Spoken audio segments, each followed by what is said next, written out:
이번이 20대 국회 마지막 국정감사입니다. 저는 지난 4년간 법원에 국감을 올 때마다 판결문 공개에 관해서 얘기를 했습니다. 잘 아시는 것처럼 우리 헌법 109조는 재판의 심리와 판결은 공개한다라고 되어 있고, 일정한 경우에 심리는 공개하지 않을 수 있지만 판결은 예외 없이 공개하도록 되어 있습니다.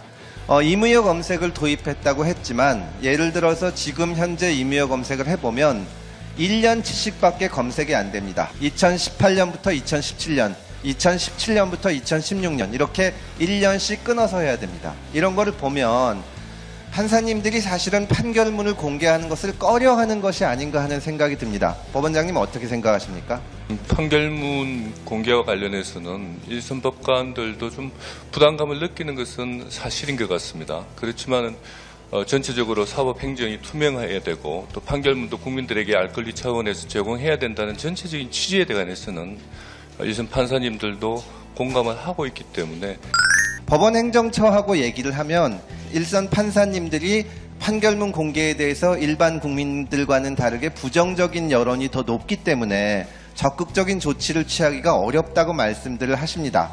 진짜 판사님들이 꺼려하는 특별한 이유가 있습니까? 판사가 본인된 판결을 대중 앞에서 그대로 노출된다는 데 대한 부담감은 사실상은 어느 정도는 존재한다고 봐야 되지 않을까 생각은 듭니다.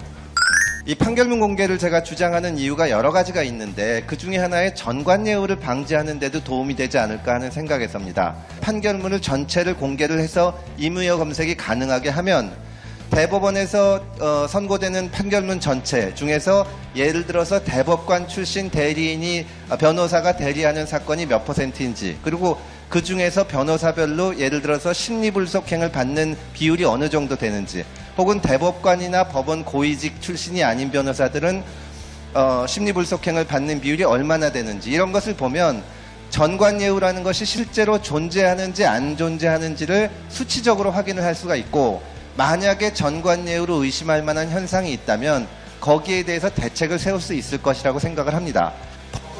를 데이터베이스화해서 이런 식으로 이용하고 통계를 내는 데 대해서 어떻게 생각하십니까?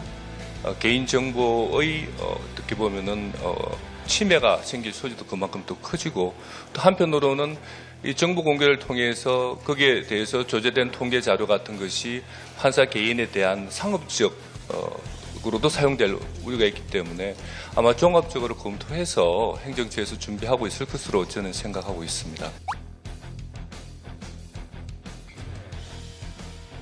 본격 소셜정치 미디어 금태섭 TV